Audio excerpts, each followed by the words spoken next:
My name is Sophia, and on a freezing December night in 2022, my life changed forever. That was the night I had a near-death experience, a moment where I firmly believed Jesus himself revealed to me the dangers facing my generation because of technology. If you are a parent or have young people in your life, I urge you to listen to this message with an open heart. Before that night, I didn't believe in spiritual experiences like this. I was skeptical, dismissive even, of anything that couldn't be explained rationally. But what I saw and felt changed me completely, and now I found this platform so I can share my story and warn as many people as possible. Please, if you've ever had a similar experience, or even if you don't believe me, comment below. I want to hear your thoughts, whether you agree or disagree with this vision. So here it is. It started like any other Friday night. I was sprawled out on the couch in my living room, scrolling endlessly through my phone. TikTok, Instagram, YouTube. The apps blurred together in a haze of short clips and flashy images. I wasn't even enjoying it, but I couldn't seem to stop. I was caught in an endless loop, consuming content that felt meaningless, yet somehow irresistible. Hours passed without me noticing. My parents had gone to bed, my siblings were in their rooms, and I was alone in the eerie glow of my screen. The house was silent, except for the faint buzz of electronics and the occasional hum of the heater. As I continued scrolling, a strange dizziness came over me. It felt as though the room was tilting, spinning in slow motion. At first, I thought I had been staring at my screen too long, or maybe I hadn't eaten enough that day. Just get up, I told myself. Get some water, and shake it off. But as I tried to stand, my vision blurred. My body felt heavy, like it was sinking into the couch. Before I could even move, everything went black. When I opened my eyes, or whatever part of me was aware, I realized I wasn't in my living room anymore, or at least not in the way I had been. I was floating above my body, looking down at myself. There I was, slumped over on the couch, my phone still glowing in my hand. The sight was surreal, like staring at a stranger even though I knew it was me. I felt a rush of panic and confusion. Am I dead? I tried to scream, but no sound came out. My voice felt trapped in the void, as if my very essence was muted. That's when the room changed. A light, brighter and more blinding than anything I had ever seen, filled the space. It wasn't harsh like a floodlight, or artificial like the glow of my phone. It was pure, radiant, and alive, cutting through the darkness and enveloping everything in its path. I turned toward the source of the light, shielding what I thought were my eyes, though I had no physical body anymore. And then I saw him. Jesus stood there, more radiant, powerful, and real than anything I could have imagined. He didn't look like the paintings in church or the illustrations from Sunday school. There was no simple robe or calm, distant demeanor. Instead, his presence was overwhelming, like light, love, and authority all fused into one being. He wasn't just standing there. He was the room, the light, the air. His very existence filled every corner of the space. I wanted to fall to my knees, to bow before him, but I couldn't move. I wasn't paralyzed. I just didn't have the capacity to act in the presence of such holiness. Every part of me, even the parts I didn't know existed, felt exposed. Yet instead of shame or fear, I felt love. A love so profound, so unconditional, that it broke through every doubt, every wall I had ever built around my heart. "Come," he said, extending his hand toward me. His voice wasn't loud, but it carried a power that resonated in my very being. It was calm, yet it echoed with authority, as though every molecule in the universe bent to his will. I reached out, or at least I felt myself reaching, though I wasn't sure how, since I didn't seem to have hands. The moment I did, I was no longer in the living room. I found myself in a vast, endless expanse of light. It wasn't like the light of the sun. It was alive, pulsating with warmth and love. In this place, there were no walls, no edges, no boundaries, just infinite presence. I was overwhelmed by a sense of peace and understanding, a knowing that transcended words. Jesus stood beside me, and though he didn't speak aloud, I felt his words resonate within me. "Sophia," he said, "your generation is in danger." The words hit me like a wave. Danger, I thought. From what? I tried to understand, but before I could ask, the space around us shifted. Images began to appear, visions of people, countless young people like me. Their faces were illuminated by the glow of phones, tablets, and screens. Some looked mesmerized, others exhausted, and still others seemed completely lost, as if they had forgotten where they were. "Technology is not evil," Jesus said, his voice filled with compassion and sorrow. "But it has become a trap. A tool meant to connect has instead isolated. A gift meant to teach has instead deceived.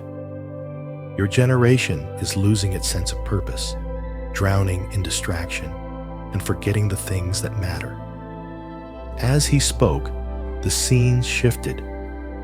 I saw families sitting together, yet each person was glued to their screen. I saw children laughing at their devices, but never looking up. I saw people consumed by arguments, comparison, and envy, all fueled by what they saw online. "Your generation is being pulled away from me," he said. "You've forgotten how to listen, how to be still, how to love without condition. You are losing yourselves." Tears filled my being, not my eyes, but something deeper. I could feel the weight of his sorrow, and yet there was hope. "What can I do?" I asked, though I wasn't sure how I was even forming words. "Warn them," he said. "Share what you've seen. Help them remember who they are and whose they are. Show them the way back to me." The light around us grew even brighter, enveloping me completely. His final words echoed in my heart. "You were made for more than this world can offer. Don't let it take you from me." And just like that, I was back. I gasped for air, my phone tumbling from my hand onto the floor. The glow of the screen now seemed dull, empty, meaningless. I sat there, trembling, the weight of what I had just experienced pressing on me like a tidal wave. That night changed everything. I didn't just survive. I was reborn with a purpose. Now, I'm here to share this story, to warn others, parents, young people, anyone who will listen. Technology can be a tool, but it can also be a trap. Don't let it steal your soul. His hand extended toward me, and his voice, though calm, carried a profound authority that left no room for doubt or argument. Without hesitation, I reached out and took his hand. The instant I did, the room around me vanished, dissolving like mist in the sunlight. Suddenly, we were standing in what felt like a vast, boundless void. It wasn't empty, though. The darkness was illuminated by countless glowing screens, hovering in midair. Phones, tablets, computers, TVs, and VR headsets, all suspended in an eerie, silent tableau. These weren't just devices. They pulsed with a strange, dark energy. Faces stared back at me from every screen, millions of them, but their eyes were blank and lifeless, as if they were hypnotized or or drained of their humanity. The glow from the screens cast an unnatural light, and I couldn't shake the feeling that they were alive in some sinister way, feeding on the people who gazed into them. Jesus gestured toward the glowing screens, his expression a mixture of sorrow and urgency. "This is the battlefield," he said, his voice resonating with a weight that shook me to my core. "The enemy has chosen this as his primary weapon against your generation, Millennials, Gen Z, and Gen Alpha. He knows your potential.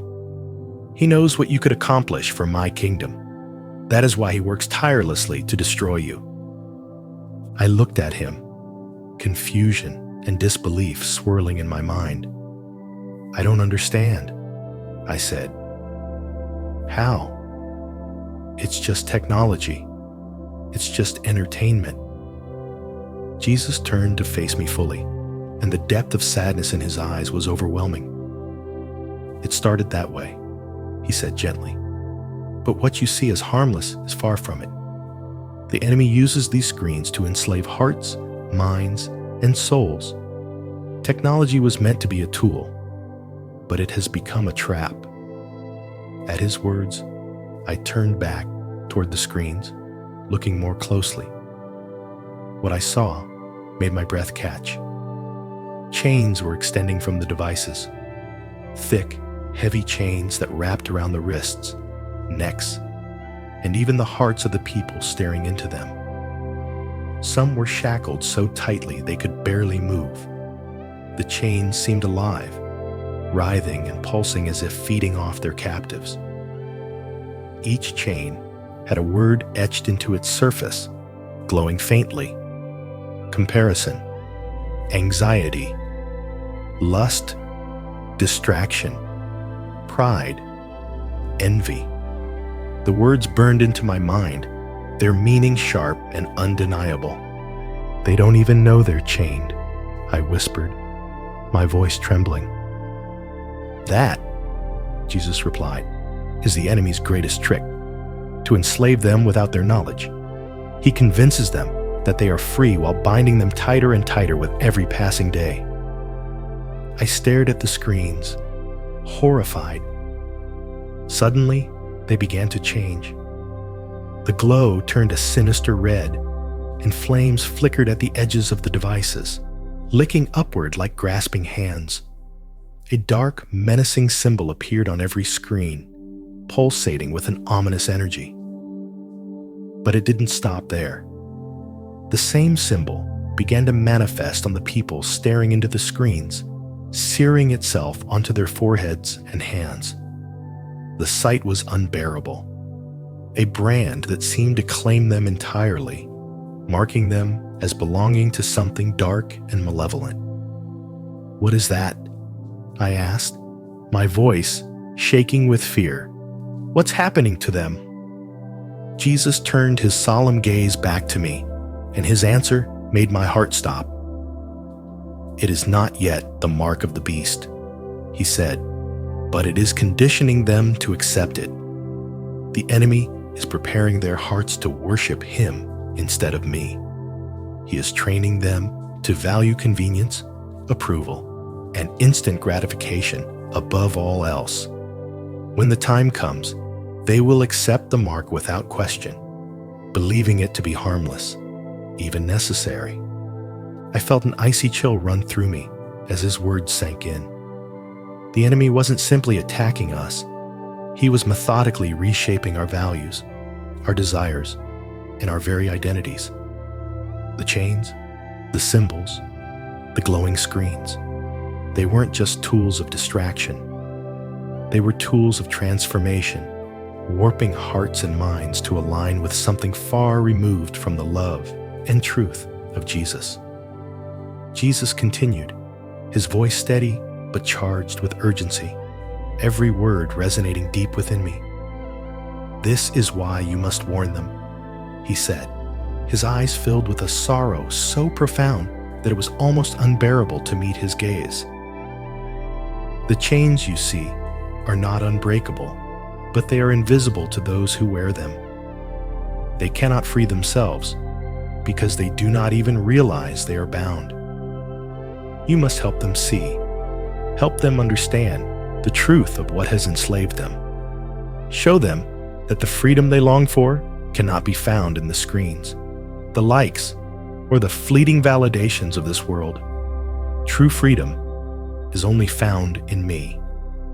His words pierced me, sharp and unrelenting, cutting through every ounce of fear, doubt, and confusion I felt. It was as if he had reached into the depths of my soul, awakening something I didn't know was there. A purpose, a mission, a responsibility far greater than myself. This wasn't just a vision. This was a call to action, one I couldn't ignore. I didn't fully understand how I was supposed to carry it out or why he had chosen me.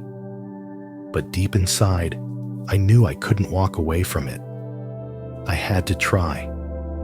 I looked back at the battlefield before me, a horrifying landscape of glowing screens and chained souls. The flames flickering at the edges of the screens grew brighter, more intense, casting ominous shadows across the faces of those entrapped. The chains seemed to tighten, wrapping around wrists, necks, and hearts with an almost sentient malice, pulling their captives further into the darkness.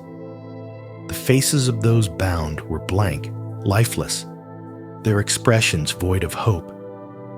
Yet even in the face of such despair, I felt something else, a presence beside me that was unshakable, unyielding. It was him. Jesus stood there, radiating light and love, a beacon of hope that pushed back the shadows. His presence filled the air, a stark contrast to the darkness around us. It wasn't just comforting, it was empowering. He hadn't brought me here to show me something terrifying, just to leave me overwhelmed and helpless.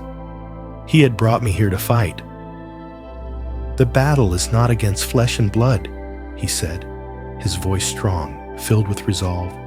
It is against the powers of darkness, the rulers of this world who seek to steal, kill, and destroy. But take heart, for I have overcome the world. His words ignited something within me, a spark that grew into a flame. I turned to him, my voice trembling with both fear and determination. How can I fight this? I asked. I'm just one person. I'm not strong enough. You are not alone, he replied, his hand resting on my shoulder. I am with you always, even to the end of the age. The battle is not yours to fight alone. Speak the truth boldly, and I will give you the words. Pray without ceasing, and I will strengthen you. Love without fear, and I will shine through you.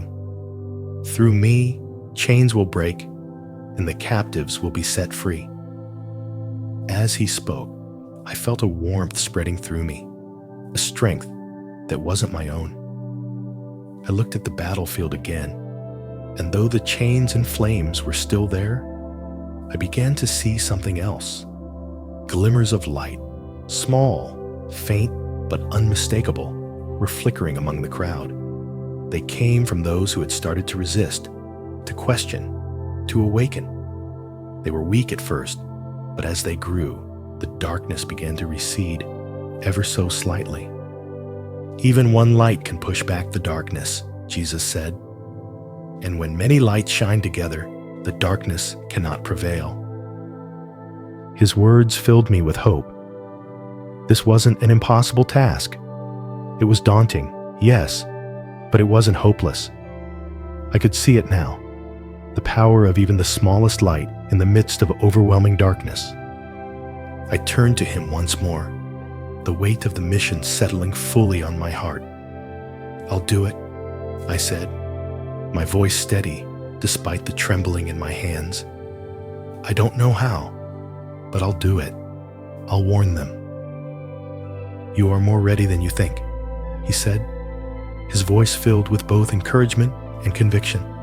The time is short, but there is still time. Speak boldly, live faithfully.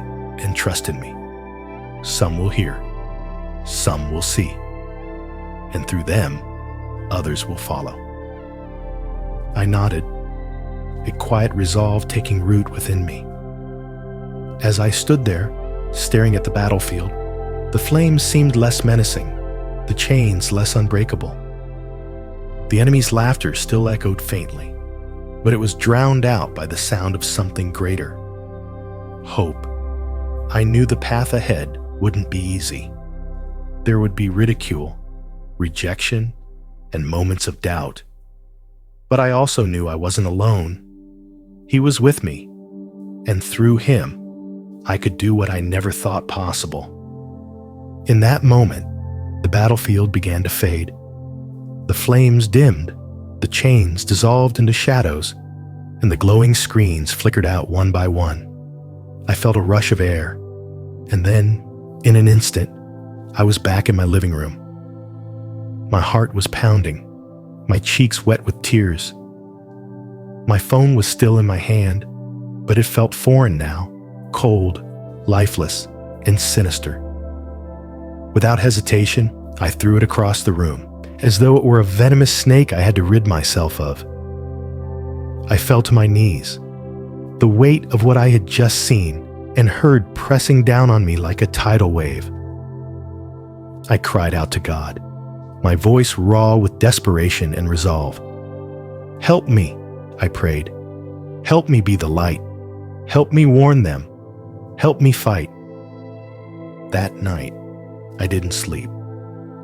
Instead, I prayed for my family, my friends, my generation, and for the generations before and after us. I prayed for courage, for wisdom, and for the strength to do what he had asked of me. I prayed that he would break the chains, open blind eyes, and awaken hearts to his truth. This wasn't just about me. It wasn't even just about my generation. This was about all of us. Every soul on that battlefield, every person bound by chains they couldn't see. The enemy was relentless, but so was the one who stood beside me. And I knew that as long as I walked in his light, I could not fail. I couldn't breathe as the crushing weight of realization bore down on me. My mind spiraled, racing through memories of all the hours I had spent staring at my phone, mindlessly scrolling through endless content. I thought about the times I had felt small and insignificant because of the perfect lives I saw online. Lives that were nothing more than curated illusions. I thought about the heated arguments I'd had with my parents when they told me to put my phone down. I had always dismissed their concerns, brushing them off as overreactions from a generation that didn't understand. But now, in this moment of stark clarity, I wasn't so sure. What if they had been right all along? The scene around me shifted like the flick of a switch. One moment I was trapped in my own thoughts, and the next, I was standing in the middle of a massive battlefield. But this wasn't a typical war zone. There were no guns, no tanks, no soldiers. Instead, the battlefield was filled with people, entire families and multiple generations. On one side stood parents, grandparents, and the older generations, their faces etched with anger and frustration. On the other side were children, teenagers, and young adults, their expressions defiant and wounded. They weren't fighting together. They were fighting each other. The older generations shouted accusations at the younger ones. Words like lazy, selfish, and addicted were hurled across the battlefield with venomous force. The younger generations fired back, blaming their parents and grandparents for being out of touch, for creating the very problems they were now forced to deal with. The tension was unbearable, the noise deafening. And then I saw him, the enemy. He stood in the shadows at the edge of the battlefield, his form unclear but his presence suffocatingly real. He wasn't fighting. He didn't have to. Instead, he stood back, watching the chaos with a wicked grin. His laughter was low and sinister, a sound that sent chills down my spine. He was pulling the strings, sowing division and feeding the flames of conflict while the families tore themselves apart. They are supposed to be united, Jesus said, his voice heavy with sorrow, but the enemy has turned them against each other. Instead of fighting for each other, they are fighting against one another. I turned to him, desperation in my voice. How? How can they fight for each other? What can they do? They must pray, Jesus said firmly. His tone carried the weight of both urgency and hope. They must teach my word. They must set an example by putting me above all else, even their own distractions. Many of them have been lulled to sleep by the same devices they accuse their children of using. As he spoke, the battlefield shifted again, and my heart sank further. I saw parents and grandparents glued to their own screens. Some were scrolling through endless streams of news. Others were playing games or shopping online. Meanwhile, their children wandered aimlessly into the shadows, their faces illuminated by the glow of their devices. The chains of distraction and division didn't discriminate. They bound the old and young alike. The next scene broke my heart. I found myself inside a church, but it wasn't like any church I had ever known. The sanctuary was packed, yet it felt eerily empty. Most of the congregation wasn't paying attention. Some were scrolling on their phones during worship. Others were taking selfies during the sermon. The pastor stood at the pulpit, his voice passionate and his words powerful, but they seemed to fall on deaf ears. The glow of screens filled the room, drowning out the sacred atmosphere. The presence of God was being eclipsed by artificial light. "This is my house," Jesus said, his voice trembling with both anger and sorrow. "But it has become a marketplace for distractions. My people no longer seek me with their whole hearts. They seek entertainment, validation, and convenience." I wanted to scream. I wanted to cry. I wanted to shake everyone awake and beg them to see what was happening, to understand the gravity of what they were losing.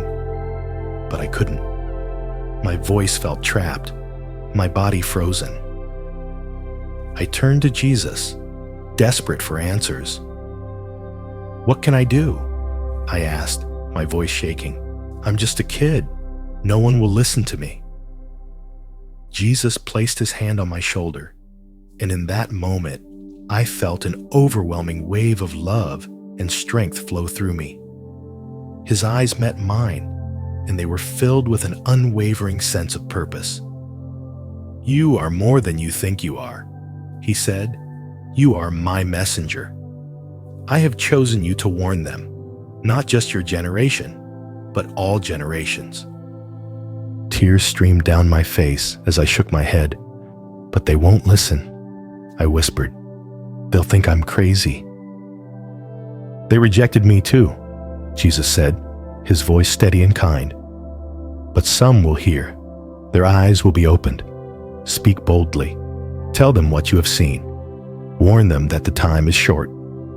His words sank deep into my heart, heavy with responsibility, but also filled with hope.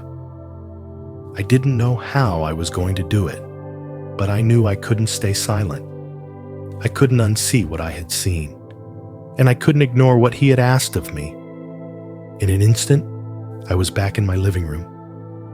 My heart pounded in my chest, and my cheeks were wet with tears. My phone was still in my hand, but it felt different now, cold, heavy, and sinister. Without thinking, I threw it across the room and fell to my knees. I cried out to God, my voice trembling with desperation. I prayed like I had never prayed before. I prayed for my friends, for my family, for my generation, and for the older generations too. I prayed for courage, for wisdom, and for the strength to share what I had seen. If you're reading this, I believe it's because Jesus wants you to hear this warning. This isn't just about kids and their phones. It's about all of us. The enemy is using technology to distract, divide, and destroy. He is conditioning us to accept what's coming. If we don't wake up, it will be too late. Parents, grandparents, older friends, you have a role to play. Pray for your children and grandchildren. Talk to them about these things. Set an example by putting down your own devices and seeking God first.